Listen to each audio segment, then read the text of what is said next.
Hello, everybody. Welcome to another episode of Mentally Business. I am your host, Kamisha Brewer Dickerson, and today is episode number 96. We are so close to the official launch of the podcast. So, before I get into today's episode, I want to introduce myself. I know many of you guys are new. Thank you so much for following, for subscribing, for sharing my content with your network and with the people that are in your contact list. I really appreciate it. But I'm a licensed professional counselor practicing here in the state of Arkansas. I am a business coach for new therapists. I teach new therapists how to set up, structure, and market their private practice without relying on directories or paid ads. I teach them how to do this through using relationship based marketing as their most effective strategy. It's old school, but it's effective and it really works. I am a professional speaker. I have spoken over 300 times. I do keynote speaking engagements, workshops, trainings, a lot of virtual trainings and panel discussions. Like, I really enjoy being able to use my voice and to impact the world in a positive way. I am the author of the book Thought Life Confessions, and if you do not have it, it is available on my website, C.Brewer Consulting.com. So let's get into the content for today. Today's topic is Mindset for Growth, episode 96, and I'm going to be walking you guys through a little bit of my framework for the next few weeks, just so you can kind of get an understanding of how I teach, how I help people get results in everything that I do. So we're talking about mindset for growth. And because this is officially holiday season, and we are coming up on the last month of the year, last few weeks, last few days of the year. I know many people are in crunch mode. Some people are in rest mode, but some people are in crunch mode and trying to figure out how can they be more successful in the upcoming year? How can they increase their revenue? How can they increase their team? How can they increase their impact, their influence? How can they be more strategic and intentional and more efficient in their processes and the way that they operate their life, not just business? Because, when we're talking mentally business, we're teaching new and emerging leaders how to mentally do business, and starting with the business of your life, your personal life, your family, the way you operate your finances, your eating habits, like all the things that fall under the category of mental health and wellness. That's the operation, and we can definitely approach it like a business. So I want us to really lean into the concept of having a mindset for growth. A lot of the things that we desire to do, that we desire to accomplish, will not happen if our mindset is not in the right spot. And right is subjective, I know that. But whenever you think about business coaches or online courses, thought leaders in the industry, authors, speakers, personal trainers, motivational speakers, like all of the things, all of the people, um, we have to start with mindset. I'm old school, and I grew up as a preacher's kid down here in South Arkansas, but my my dad and my mom, they were both, in ministry, and they would preach and teach and share the gospel of Jesus. But in order for people to really receive, there was prep work that had to happen. A lot of the prep work was mindset work. Mindset is a newer term that we're using now, but even, yeah, I won't tell y'all my age, but back in the 90s and early 2000s and way before that, it was prep work that was done to help people be mentally prepared to receive the information, helping them to be mentally ready to experience whatever transformation was that was about to occur. And so this is the same type of concept I want you guys, the listeners, to understand, is that you have to have prep work involved. And the prep work is the mindset work. The prep work is letting go of those limiting beliefs, moving past fear, moving past the hard things, moving past the things that make you uncomfortable. And anyone that's listening to this, if you have, a trauma story, and it's not easy for you to just move past it, like this part of the conversation is not for you. I do think that healing is obtainable, but even with healing, I also think we have to be realistic in terms of our mindset. Sometimes when things happen to us and we've gone through some things that have really changed our lives and impacted us in a negative way, grief, loss, divorce, chronic illness, disabilities, like the things that just make daily life challenging, we have to be mindful of those things. And so a part of the work that I do as a therapist and a mental health advocate. Some people call me a thought life coach. Some people call me a mindset coach. It's all the things that I'm teaching people how to think, and I'm teaching people how to think about their lives in different ways and in ways that is healthy for them, that reduces those maladaptive behaviors. And, us clinical folks, we know what maladaptive is, but for the general population, maladaptive means that it's not working, it's harmful, it's not giving you the full benefit, it's making things more challenging and problematic for you. And so we can either adapt or it's going to be maladaptive. Like, those are kind of our two options. But sometimes we're really stressing the term mindset, and you need a mindset to do this, you need a mindset to build a business, you need a mindset to scale your business. Well, if trauma is present, regular mindset talk doesn't work. It's not just a, oh, I'm scared and I'm uncomfortable, I'm insecure, I can't do it. There's some things happening in the brain, there's some things happening with the memories, there's some things happening with the emotions, there's some things happening with physiological responses and symptoms, which are making these things difficult. And this is why people in coaching programs, group coaching programs, different types of cohorts and mentorship groups and mastermind groups, everyone doesn't get the same amount of breakthrough.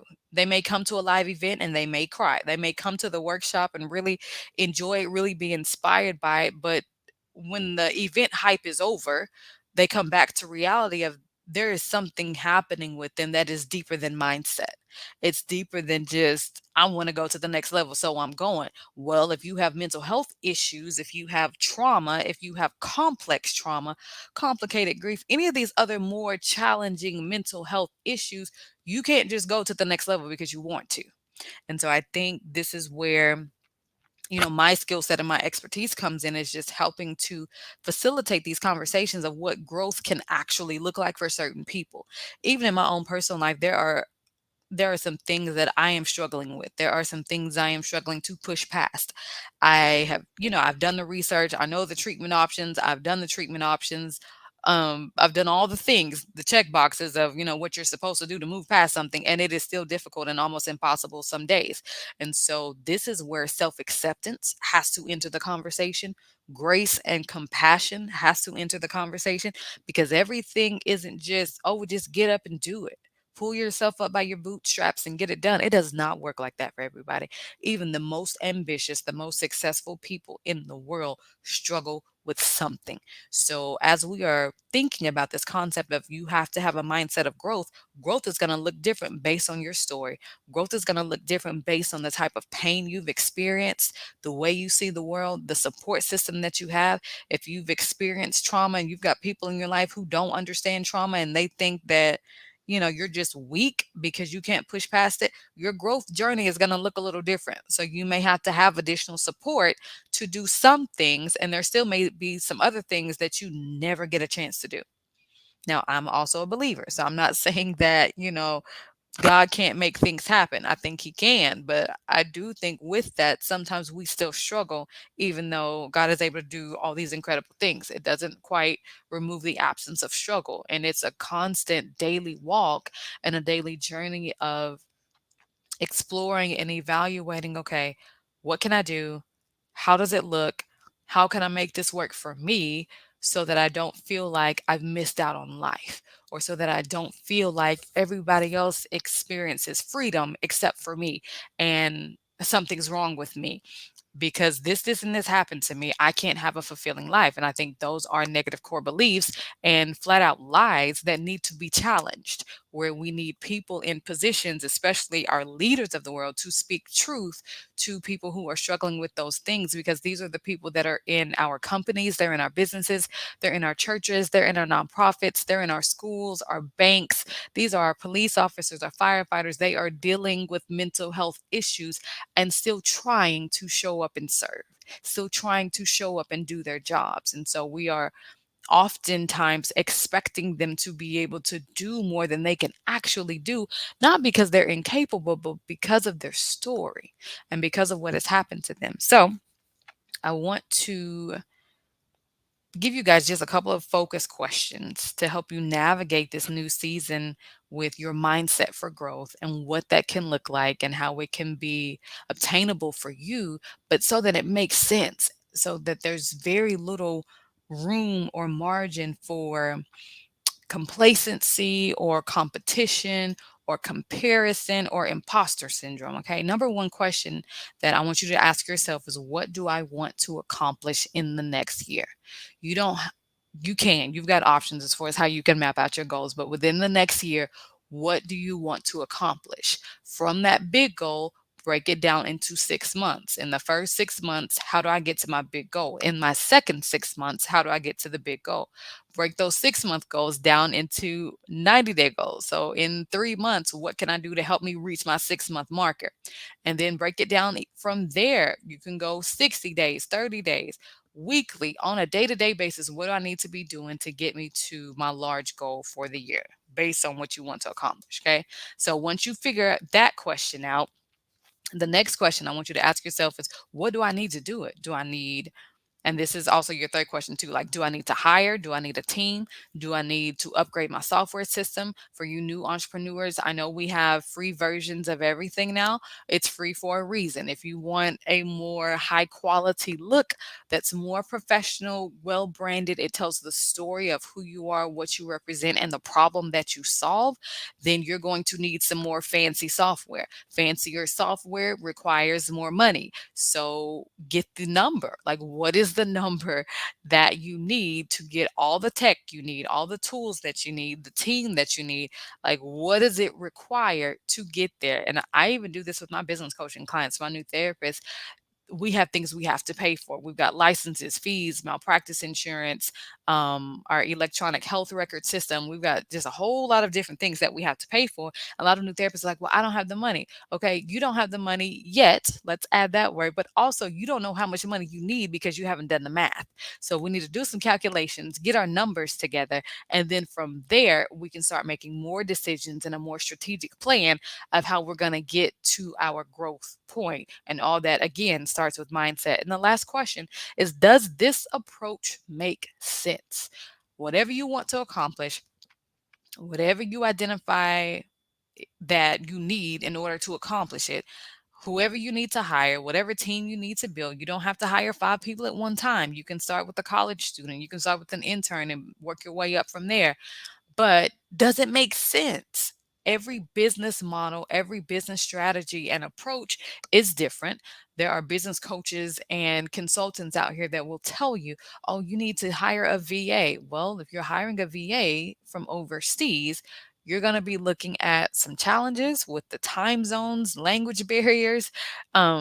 Could be cost effective because it's cheaper, but there's some other challenges that come with that. If you hire someone, from the United States, then they may cost more, but they also may be working with 27 other companies and they are not really available for what you need them to do. So the one size fits all, just get a virtual assistant, doesn't work for everybody. So ask yourself, does this approach make sense? And if it doesn't, go back and reevaluate. Get a coach, get a consultant, get someone to help you think this thing through so that it makes sense for you. Your mindset for growth should be personal, without pressure, without comparison, without imposter syndrome. Your growth journey is going to look differently, and that is okay. And I just want to encourage you and to challenge you to create your mindset habits and your daily habits that work for you, that are aligned with your goals, that help you to have really good, genuine, authentic relationships with people in your life so that you can live a fulfilling and meaningful life, but also be very successful at the thing that you're trying to create.